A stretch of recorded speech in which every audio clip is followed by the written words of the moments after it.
Well, this is going to be the last one of these outdoor 49ers update lives for the time being. Unfortunately, I have to leave the mountains tomorrow and head back to San Francisco. So before we talk about the 49ers' latest coaching interviews and Brock Purdy, 2000, I've talked about quite enough. The 2025 schedule, I wanted to wait until the offseason was in a little bit more of a full swing. Before we talk about that, I promise that Mount Whitney's over there. I know that I've had a frustration over the past few days of trying to show it with the camera that's, focused on studio setting. So I promised you I'd get you guys the video of Mount Whitney. This is the view behind my left shoulder. And earlier today, I was able to zoom in on the highest peak in the 48 states. It's that jagged, it's right in the middle. It's the multiple peaked mountain. Well, the highest peak is Mount Whitney, right back that way. As the sun sets behind me, you might be able to see it a little bit clearer today, actually, because it's not as hazy of a day. Anyway, the 49ers have interviewed another coach, Chris Tabor. This is the most experienced coach that they've interviewed so far for either the special teams coordinator position or the defensive coordinator position, even more experienced than Robert Saleh. Tabor is 53 years old, but he first coached special teams a quarter century ago, back in 2000, when he was Missouri's special teams coach. But he was the assistant special teams coach for the Bears from 2008 to 2010. And that was during the Bears special teams renaissance. They had some really, really good special teams units in those years. And they featured Devin Hester. That might have been a big reason why. One of the greatest returners, if not the greatest returner of all time. But Chris Tabor knows what good special teams execution is from those days.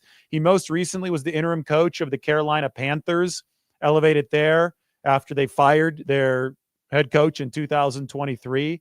The job became Chris Tabor's, and then obviously they moved on to a new staff in 2024. So Tabor has been out of football over the course of the past year. Not sure what his contractual status has been, but it isn't uncommon to see coaches who might have another year on their contract after the staff gets fired take that year off, because whatever they would make is probably subject to offset language anyway. So I think that probably was the case with Chris Tabor, who actually overlapped with Kyle Shanahan on Cleveland's staff in 2014. Shanahan had a one-year tour with the Browns as their offensive coordinator in 2014, and that's probably when he got to know Chris Tabor. Now, popular demand in the comment section said that people were losing track of who was getting interviewed for these 49ers coordinator roles, and people wanted it to be included in the spreadsheet. So by popular demand,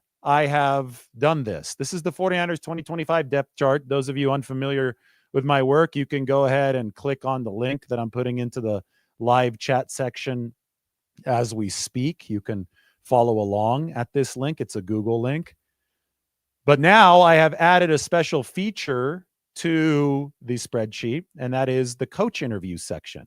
Special teams coordinator interviews on the left, defensive coordinator interviews on the right. These are documented interviews so far. These aren't people that we've speculated about. These are confirmed interviews with the 49ers. So Chris Tabor, the most experienced candidate out of all five so far.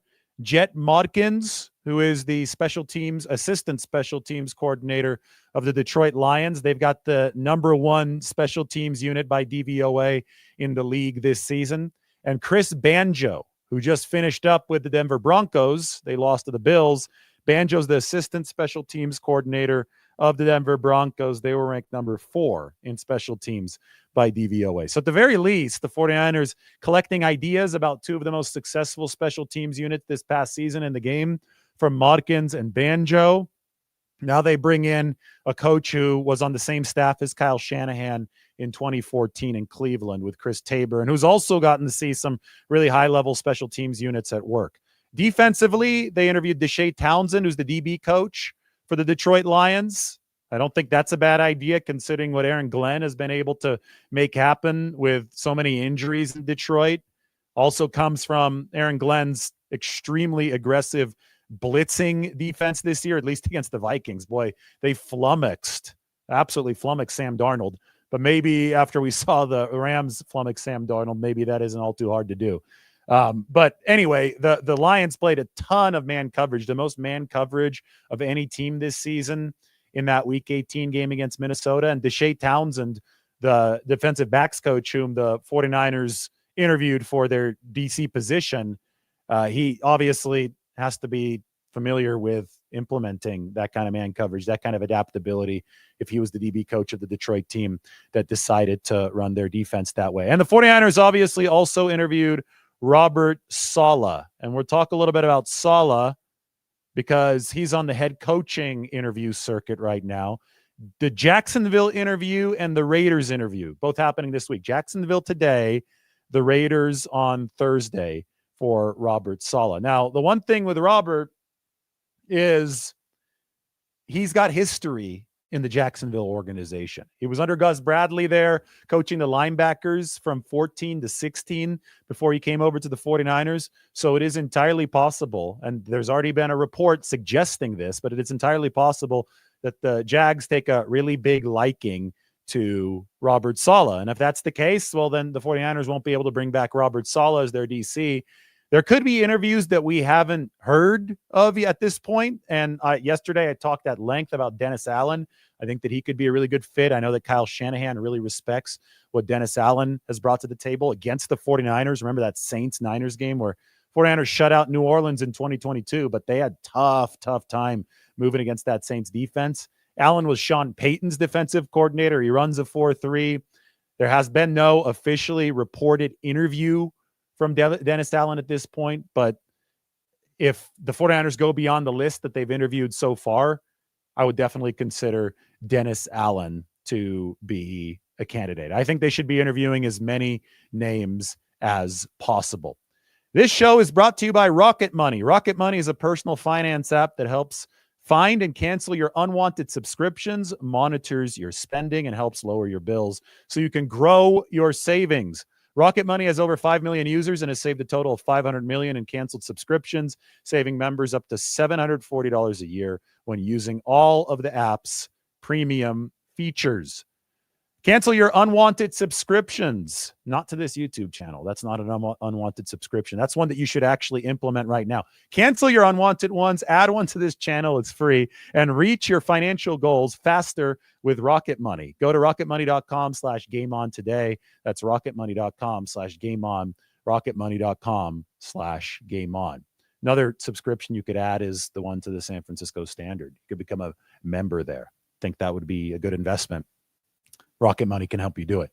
Perfect. Thanks to them. Now moving forward, we haven't talked about the 49ers 2025 schedule all too much yet. And I think it's worth talking about because they finished last place in the NFC West in 2024. That means that they get the last place schedule. This is courtesy of the 49ers. This is who they have at home, and this is who they have away. Now, there are analytics that suggest the 49ers have the easiest schedule in 2025. Look at this from SF Data Niners. Strength of schedule, 49 using records of teams from 2024. So this is the combined winning percentage of the 2024 teams that the 49ers play in 2025. Look who's at the very bottom. A .415 winning percentage. That's who the 49ers play this next season. Meanwhile, the poor New York Giants, they have to play the best schedule, even though they weren't any good in 2024. The poor Bears as well. Geez, what did they do to upset the NFL? I had a friend text me the other day, and it was one of the funniest things that I read in some time. He saw the 49ers schedule the other day, and he was like, he used an expletive. I'm not going to share it here. He said, it's like the 49ers let the SEC commissioner pick their 2025 opponents. So in the SEC, they're known for not challenging themselves on the schedule front. In the SEC, maybe this is the SEC version of an NFL schedule. But the 49ers obviously have their divisional opponents. That's the Seahawks, the Rams, and the Arizona Cardinals. Beyond that, let's look at the home games first. Atlanta coming in Atlanta, they weren't very good this year. They didn't really have a pass rush this year. They're going to have to work on that in the 2025 offseason. But the Falcons coming into Levi's, last time they did play at Levi's was 2021. 49ers won by multiple possessions. This season, Atlanta finished second in the NFC South, 8-9. Their differential was, well, they only have point differentials for the playoffs now on this app. So I don't know what their point differential was, but they were 8-9. Then the 49ers will see Carolina coming in. Carolina actually finished ahead of New Orleans. Tiebreaker put them ahead of New Orleans, 5-12. So that's Bryce Young and the Carolina Panthers or whoever's playing QB for Carolina next year. So an 8-9 team, a 5-12 team coming to Levi's. Then Jacksonville will be coming to Levi's, and Jacksonville also coming off a down year. They'll have a new coaching staff. Maybe Robert Saleh and the Jaguars will be coming in. They were 4-13. So that's 3 losing teams coming to Levi's Stadium. Then Tennessee, even worse, 3-14. That's 4 losing teams coming to Levi's Stadium. And then the Chicago Bears, that is 5 losing teams coming to Levi's Stadium. They were 5-12. So the divisional opponents are the divisional opponents. They're right here. The other 5 teams coming to Levi's next season, all are coming off losing records. The best record of those 5 teams belongs to Atlanta at 8-9. So then we go to the road teams. Obviously, Seattle, LA, and Arizona again. The Saints, just talked about them. If the 49ers hire Dennis Allen, then he's going to get the coach against his former team immediately. Dennis Allen and the Saints went 5-12. That doesn't project to be the toughest road trip. We'll see what happens to New Orleans. Tampa Bay is a little bit tougher, but the 49ers just won in Tampa Bay, and Tampa was playing really good football down the stretch of the season. That will be another away game for the 49ers in 2025, the 10-7 Bucks. Then it's the Houston Texans. Now this one, nobody's pretending this will be easy. Houston's got a swarming defense. We just saw them give Justin Herbert fits. They were 10-7, and that's going to be the Kyle Shanahan, D'Amico Ryans inaugural matchup. Should be a lot of fun. Indianapolis finished 8-9. Now, Indy, mediocre team, disappointing season for them. It's going to be one of those years where I have to go to Indy twice. I go there for the NFL Combine, and then when the 49ers play the Colts, I have to go there the second time. Last time that happened was in 2017 when the 49ers lost to Indy in overtime. But again, that doesn't move the needle as far as massive difficulty.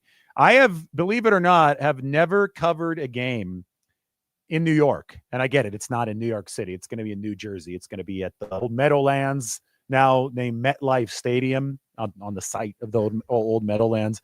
But I never covered a game there because in 2020, the 49ers played back-to-back games at that stadium. First the Jets, then the Giants, weeks 2 and 3. But that was the year that people weren't traveling. Media wasn't traveling. We covered everything remotely. So hell yes, I want to cover a game out in New York. And heck yes, I'm going to be able to get that opportunity. Now, the Giants have not been any good. In fact, this past season, the New York Giants, what was their record? Let's look at this. They finished, there was a lot of losses and not a lot of wins. I know that. 3-14. I was right. That was tied for the worst record in the entire National Football League. They don't have the number 1 pick, though. That belongs to Tennessee. 3 teams went 3-14. Tennessee, Cleveland, and the New York Giants, whom the 49ers will get to play back on the East Coast. So definitely looking forward to that road trip. And the Cleveland Browns, another one of the 3-14 teams. I mean, holy crap, look at that schedule. Yes, the SEC commissioner did phone in the 49ers opponents. They play multiple 3-14 teams. They play all 3 3-14 teams on the season. They play Carolina, who's just a little bit better than that. They play bad teams in the Saints and the Colts and the Jags. And then they have their division. And their division wasn't great this year either. We should mention that the NFC West, I think, trended closer to mediocrity, although we do give the credit to the Rams for improving toward the end. But the 49ers, on paper, have the easiest schedule in 2025. One more time from SF Data Niners.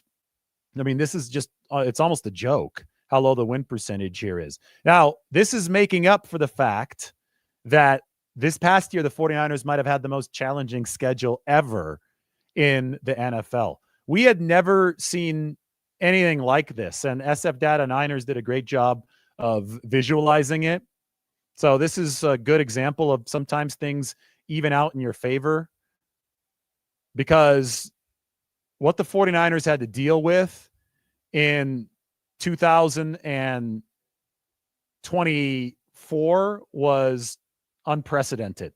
The net rest differential that the 49ers had to deal with, and we don't know what their net rest differential is going to be in 2025, but this is what it was in 2024. This is going to track how many games a team has coming off of a bye week versus the games that its opponents have coming off of a bye week. So say that you're coming off of a bye and your opponent isn't, you're going to be +7 in net rest differential. But if the inverse is true, that will be -7. The 49ers faced 4 opponents coming off their bye week this past year. They faced 1 coming off of their own bye, but I believe that it wasn't even a full +7 for the 49ers, since I think the opponent at the time was coming off of a Thursday game. I'm not sure on that, but the final result was stark. -21 net rest differential for San Francisco in 2024, which was absolutely brutal when you combined it with the fact that they had played 60 games over the 3 seasons entering the 2024 season. So although the 49ers schedule on paper is really easy as far as opponents go, and we still have to see who teams sign and draft because rosters aren't built yet, but although it's looks easy in that regard, we don't know what the actual scheduling, like the dates and the times, are going to be. Where's the bye week going to be?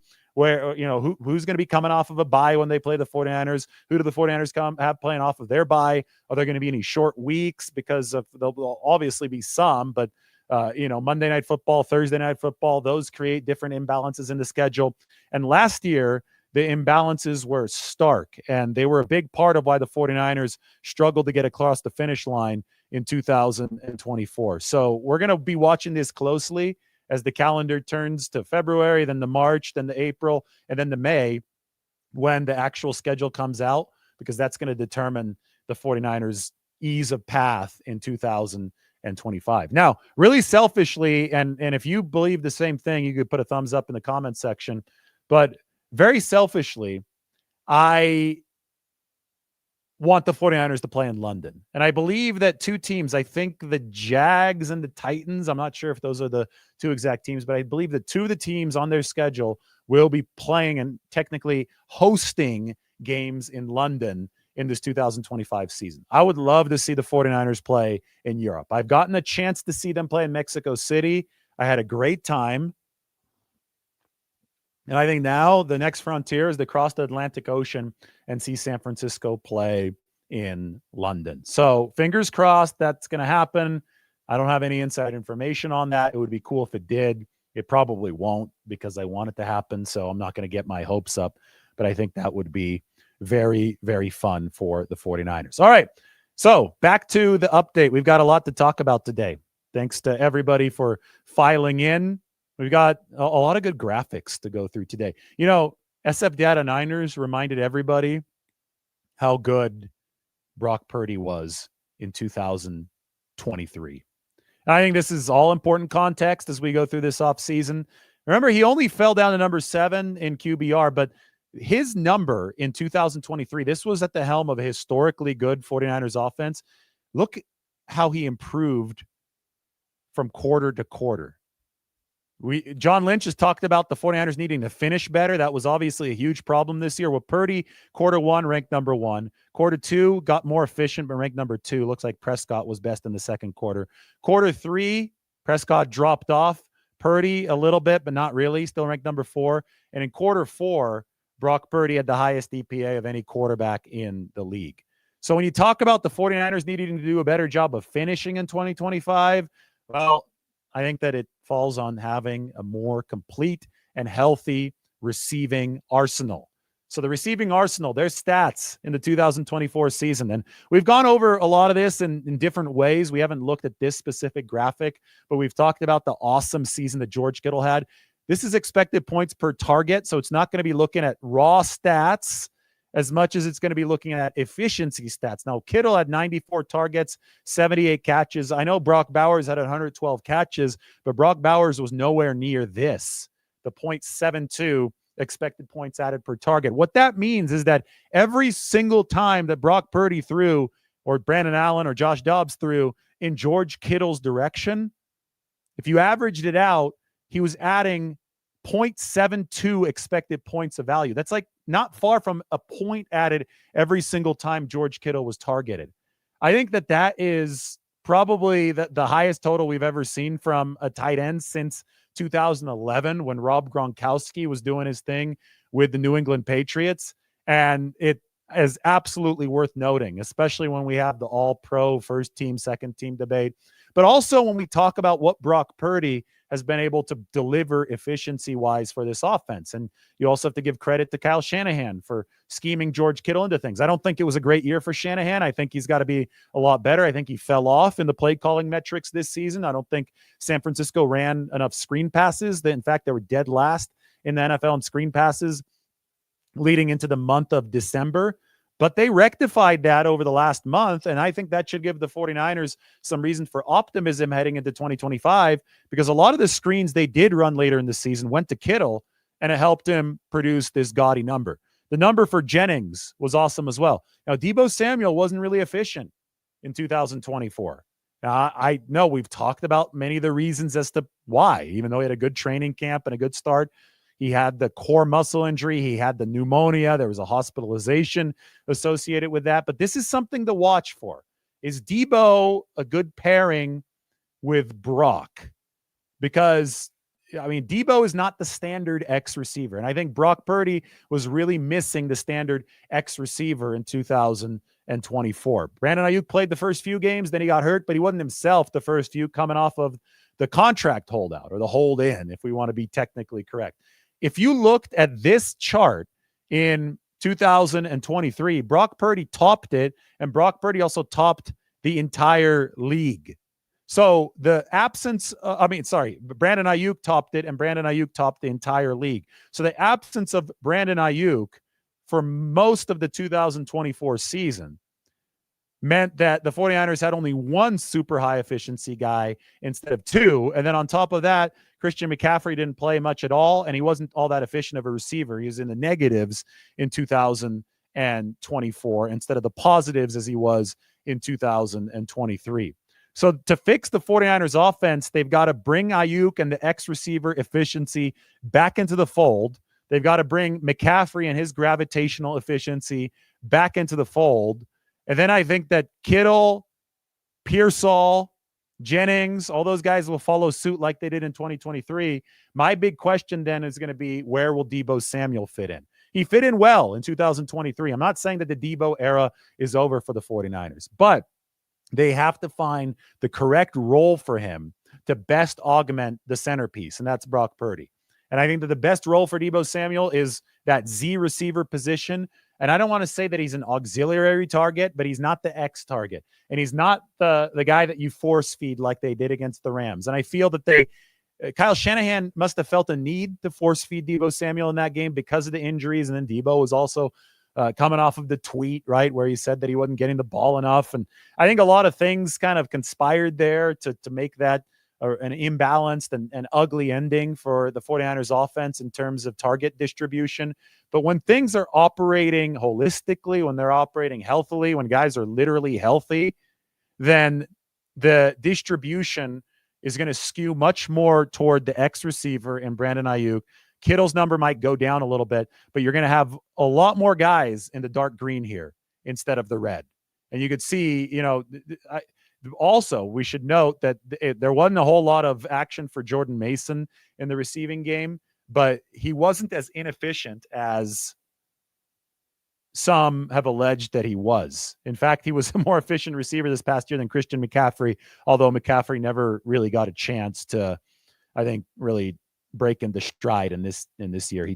He hurt his PCL on the very close call, the play that was almost a touchdown against the Buffalo Bills. I still think it's fascinating stuff to look at that distribution as we prepare for 2025. All right, I'm going to open this up to a 49ers Q&A.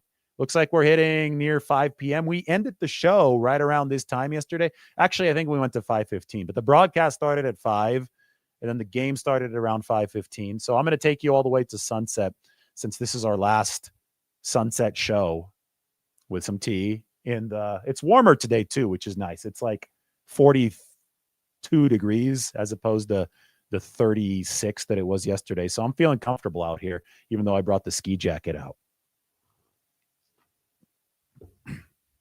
49ers Q&A is in full force. Let's go. Also here, as an NFL update, this is interesting. These are the teams, and go check out SF Data Niners. His handle's down here in the corner. You could see it, SF Data Niners. You can go check that out on social media. But what he's done here is grade out the teams who have been eliminated. You want to be further to the right offensively and further up defensively, so you want to be in the top right. These are the currently surviving teams in the postseason. There is only one outlier. There's only one team that doesn't have an above-average offense still alive, and that's the Houston Texans. So that's a credit to D'Amico Ryans, that defense, to Justin Herbert's really poor game, and also it's a credit to C.J. Stroud. C.J. Stroud had a bad year, regular season. Dropped down to number 25 in QBR. Thought C.J. played a lot better than Justin Herbert in this game against the Chargers, and that's why the Texans are a surviving team at the moment. If CJ can continue to play good football, the Texans have the second best defense remaining, according to this, behind only the Eagles. That means that the Texans can give Kansas City, who hadn't been great, you give Kansas City a run for their money. Washington and Detroit, not all that far apart. LA and Philly, this is interesting. LA's got the better offense, but Philly's got the better defense. Baltimore, they're favorites over Buffalo, but it's in Buffalo. Baltimore has the better score and a better position than the Bills. So that's just a cool little scene setter as we move forward into our Q&A.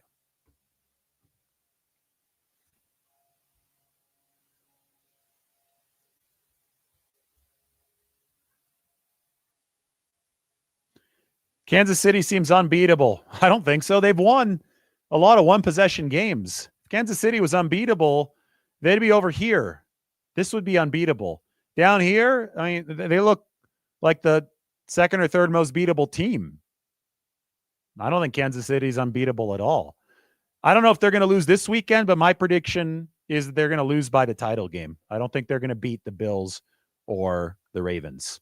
I'll stand by it, unless you see a major quarterback injury to one of those teams, of course. But I think that the Bills and the Ravens are better teams than the Chiefs.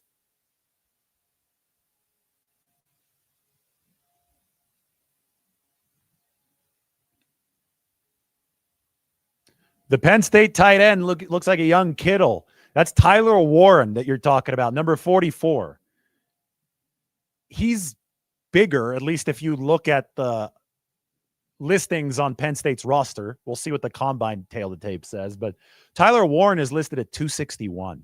The way that this guy moves for 261 pounds, he might not last past the 10th pick. I mean, he's a stud. I get it. The thing about Kittle is that he slipped to the 5th round. This was before the tight end revolution that he helped spark was fully blossomed. I get it. But the fact that the 49ers were able to get Kittle, a 250-pounder, was able to run a 4.5 in the 5th round seems miraculous in retrospect. I don't think that's going to repeat itself. I don't know what Tyler Warren's going to run, but the way that I see him move on tape at his supposedly listed weight of 261, that's a guy that the 49ers might be salivating over right now. Who do people want to win? The Eagles or the Rams? I frankly don't care. I don't care who wins any game. I just like to talk about the games. I picked the Eagles and the Bills to go to the Super Bowl. So in the interest of my pick looking good, maybe I want the Eagles to win, but that's just me joking around. I really don't care. I'm going to sit back and I'm going to enjoy the hell out of these games. Margot and I have a really fun plan for the playoffs. Plan A, like the first phase of this, so we'll call it phase 1, was me out here in the mountains with Mount Whitney in the background doing all the game recaps, talking about the 49ers. There's Mount Whitney. It's over my left shoulder. I took this a little bit earlier with the Zoom so you could see it. That's the highest peak in the U.S. I thought this was a perfect spot to do these shows. Phase 2 is going to be back in Nashville.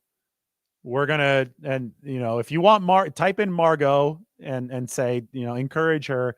If you want her to be part of at least some of the instant reactions to the divisional playoff games, some of the 49ers updates, you can have Margot, but she needs to be encouraged. And then phase 3, the championship round we're going to be in New York City for the conference championships. And we got some really, really fun plans for that one. So I don't know if the Eagles or the Rams will still be alive, or one of those two teams will be alive at that point. And maybe we'll be able to do something fun surrounding that game. Rick Allen, to quote Ronnie Lott, I hate the Rams. Yeah, so it's funny because the newer age 49ers fans are wanting the Eagles to lose because they hate the Eagles. They remember the NFC Championship game a couple years ago. They remember the 49ers dressed up in all black, showing up to the Eagles' funeral last year, which they created for that 2023 season. But the older school 49ers fans will remember that fierce rivalry with the Rams. Remember Ken Norton Jr. beating the crap out of the goalpost? That was the final game at the old Busch Stadium. And this is one of my favorite 49ers stories. Ken Norton Jr. was the son of a legendary boxer, Ken Norton Sr. Ken Norton Sr. was one of the few boxers to defeat Muhammad Ali. So he was legit, right? So Ken Norton Jr., the 49ers linebacker, in the final game at Busch Stadium, this was before they built, I think it was the TWA Dome, right? That's where the Rams played, the indoor stadium in St. Louis. Final game of the old Busch Stadium.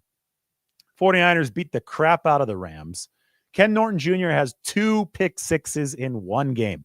That was the 1995 49ers defense, coordinated by Pete Carroll. So that defense influenced a lot of what the 49ers would do in this era. Norton walks up to the goalpost or runs up to the goalpost after both of his pick sixes and starts boxing the goalpost to the point where they had to get like the equipment staff from the old Busch Stadium to like fix the goalpost. The best part of it was that Ken Norton Jr. returned his pick sixes on opposite ends of the field. One came on one end of the field, the other came on the other end. So he was able to beat up both goalposts. So those of you who remember the epic days of the rivalry against the Rams, that was the same old sorry ass Rams game as well. That was said on the 49ers sideline during that game. Those of you who want the Eagles to win because you hate the Rams, you probably remember what I'm talking about with Ken Norton Jr.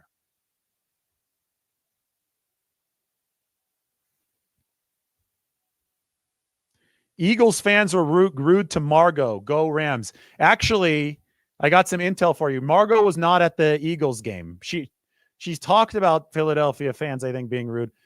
Packers fans were rude to Margot this year. So, but the Packers have been eliminated. So I don't know.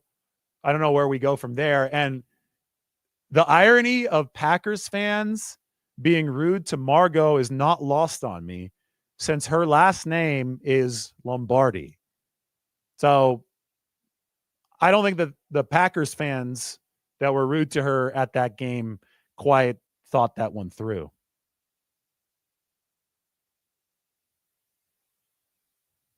Just remember, yeah, she can come online for any of these because there's nothing more frightening than riding in a Waymo car.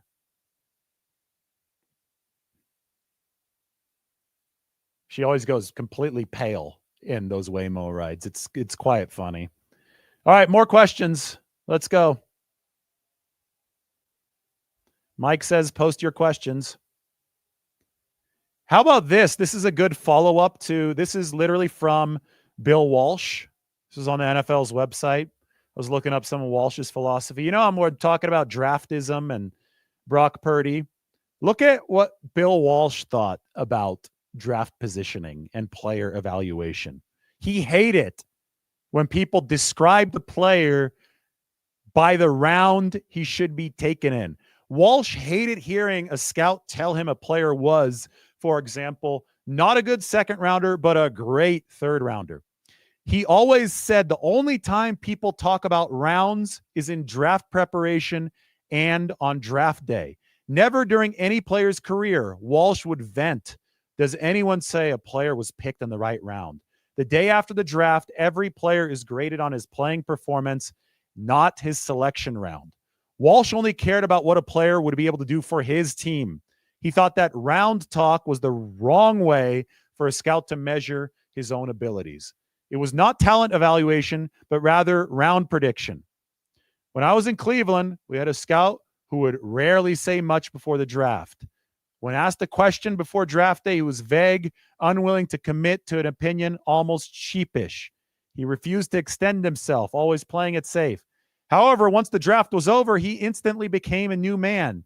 He'd sit in the draft room, review every team's pick, and grade his work based on his round predictions as if that was the true litmus test.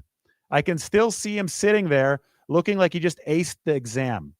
Walsh always told everyone, it never matters where we pick them. It only matters how they play.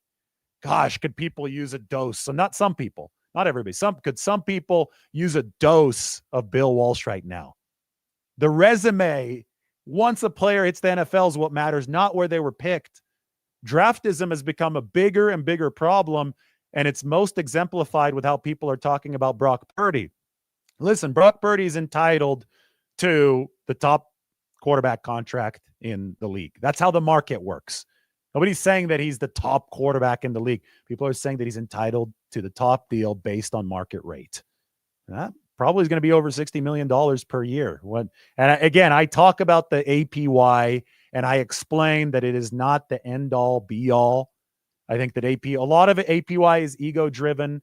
A lot of it is non-tangible, but it still matters, right? It still matters in that way. And I think it's still going to be portrayed by, this contract will be portrayed by the media in that way. I think that when you look at this Purdy situation, you have to look at the resume since he entered the league and put your blinders on to where he was drafted, because that's the only fair way to look at any of this. And it's going to end up with him at or near the top of that entire quarterback pack, which will be at or near the top of every single contract ever handed out in the history of the NFL. The Bill Walsh perspective, though, I think is very, very important in this context.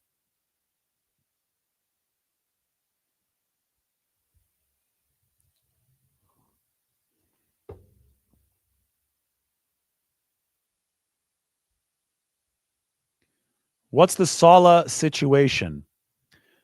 The Robert Saleh situation is he interviewed with Jacksonville today. Jacksonville today, the Las Vegas Raiders Thursday. And the 49ers are continuing their interviews. I went through all of the 49ers interviews, and I have them written right now in the sheet. You can go to the sheet. This is the roster, but I put coaching interviews down at the bottom. So there's the depth chart. Tabor, Modkins, Banjo, special teams coordinator, confirmed interviews. Townsend and Saleh, confirmed defensive coordinator interviews.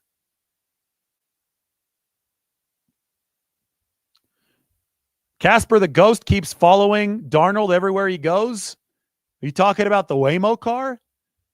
Next time we're in the Waymo, we're going to have to talk about that. Michael Powers is a good question. The 49ers are going to interview John Fossil for special teams coordinator. So Fossil, now that McCarthy is out in Dallas, Fossil will likely not be in Dallas either, or you should be somebody who can interview elsewhere. Fossil is one of the more highly regarded special teams coordinators in the game. So, yes, I think it is possible that the 49ers do interview John Fossil. I think they should interview all of the available guys. And when you look at special teams, I know that Kyle Shanahan has interviewed Chris Tabor today, and Tabor has been one of the most accomplished special team. He's been with a very accomplished units over the course of his career. Somebody like Darren Rizzi is also available. So you look at Tabor, you look at Fossil, you look at Darren Rizzi. These are your true special teams, grizzled vet coordinators. I think the 49ers owe it to the franchise to leave no stone unturned in this search. Now, I also believe the 49ers and Shanahan owe it to themselves to make sure that it doesn't just stop with their special teams coordinator search. Brian Schneider had a really good decade as Seattle's special teams coordinator. Really good decade. So just because you hire the coordinator doesn't mean that your special teams is going to be good. I think that you have to make sure that your own organization's emphasis on special teams, not just through a roster building standpoint, but through a mentality standpoint, has to be there. Because there's a reason that Brian Schneider didn't work out with the 49ers, and a reason why Kyle Shanahan literally said that he was the fall guy. That's because there are problems that went beyond the special teams coordinator. So even if it's Darren Rizzi, even if it's John Fossil, even if it's Chris Tabor, who the 49ers brought in for an interview or announced they brought in for an interview today, more work needs to be done to make sure the 49ers can become a consistently, at least average special teams unit moving forward.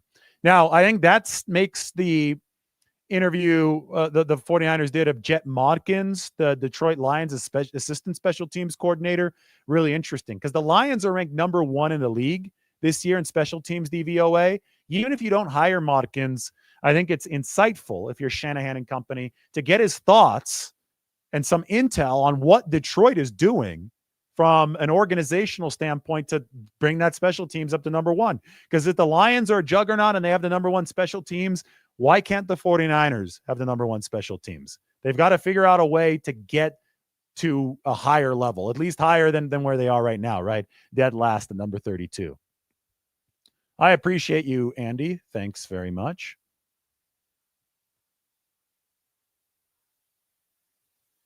Lance says, can we get a show, the rundown of who the 49ers have interviewed and a summary of their careers? Well, why don't we do that right now? Right? We got the last vestiges of sunlight behind me. It looks really nice behind me. I love it. But as I said, Chris Tabor, who is the most experienced coach the 49ers have interviewed for the special teams position, he first entered the National Football League with the Chicago Bears as their assistant special teams coach in 2008. And that was in the Devin Hester era. The Bears had a really, really good special teams unit there. So that's where Tabor learned the ropes. He went to the Cleveland Browns. He was their special teams coordinator from 2011 to 2017, overlapped with Shanahan, went back to the Bears to become their full-time coordinator from 18 to 21, got hired by the Panthers and was there from 22 to 23. Staff gets fired, but he stayed on. The head coach got fired, so he stayed on as the interim head coach after he was the special teams coordinator. He's been out of football in 2024. Jet Modkins, assistant coordinator for special teams of the Lions. Chris Banjo, assistant coordinator, special teams of the Broncos. 2 really good special teams units. Deshae Townsend, DC interview. He's the DB coach of the Lions. They had some good coverage this year. They played a lot of man, especially down the stretch, and everybody knows Robert Saleh's background. That answers your question, I hope.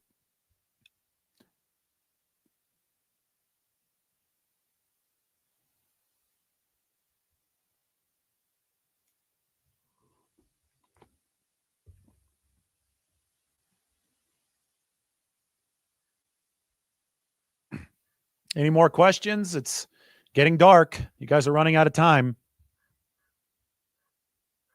You guys hear the birds?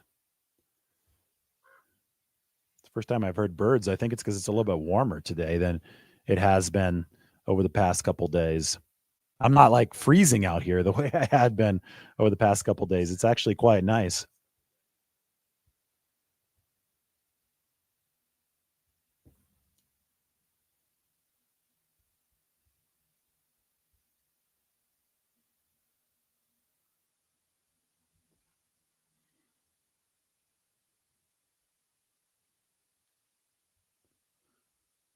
What about inviting 49ers players to your show? I think that'd be fun. Who do you guys want on first? I think as the off season goes further into off season mode, like dead of the off season, guys want some time off right now. That could be a way to expand things moving forward.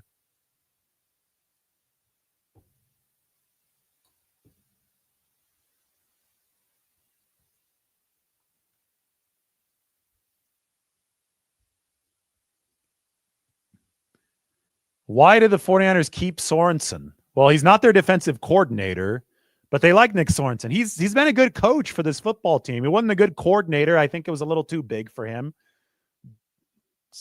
Something that, more experience might help him with. Maybe down the road, Nick Sorensen does become a good coordinator, but he was a great, great turnover margin guy. They called him the ball father in 22 and 23. He focused on that, and they led the league in turnover margin. So Nick Sorensen's a guy they like around the building. There's no reason not to retain him. It's going to be up to him if he wants to stay, but he's still under contract. He's just not going to be the defensive coordinator anymore.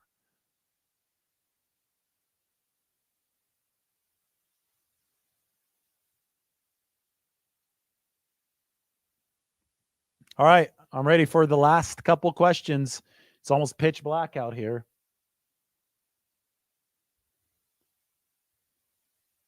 Who was better this year, Bosa or Warner? Warner was an all-pro. I think Warner had a better year because he was able to stay out there the whole year, and availability is the best ability. But if you look at Fred this season, he broke his ankle, fractured his ankle in week 4 where he had the pick 6. He was playing at a defensive player of the year level for the first 4 weeks of the year. Bosa never quite reached that level this year. I think the oblique had a lot to do with it for Nick Bosa. He wasn't fully healthy even at the very end. He was getting close, but he missed some time because of that as well. So Warner, he was playing at that level at his peak, and then he still was playing well enough to retain the all-pro status, even though he had a couple rougher games. So I think Warner had the better year out of those two. I think Bosa would probably say the same thing.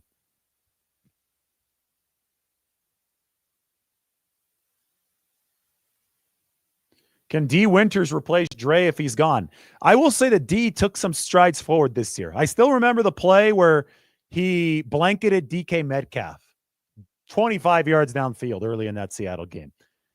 That's the kind of movement ability that you love to see out of your linebacker. Now, we'll see how they construct the linebacker position. We'll see if Dre is back. We'll see what the market for him is. I think the NFL Combine, when the agents go around and start gauging interest in their clients, I think that's such a big inflection point in the offseason. And we're still over a month away from that. So at this point, we don't know.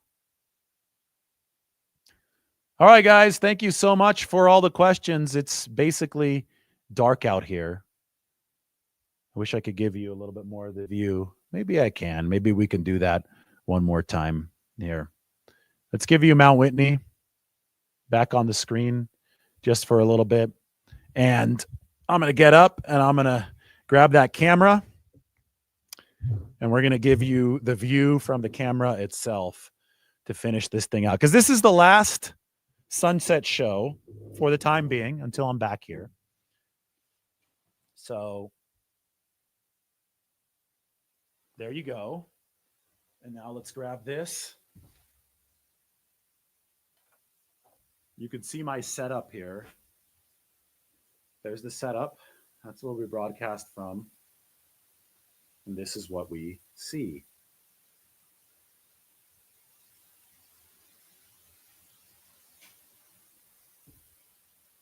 So that's as far as I can zoom. But that's the view that I showed you. And hopefully you guys become a little bit more familiar with this view over some shows coming up later this off season. So long from the Sierra Nevada. This is the tricky part. This is where I have to reach under my computer or under the camera and find the off button for the stream. It's never easy. We'll see you guys later. Thanks for joining.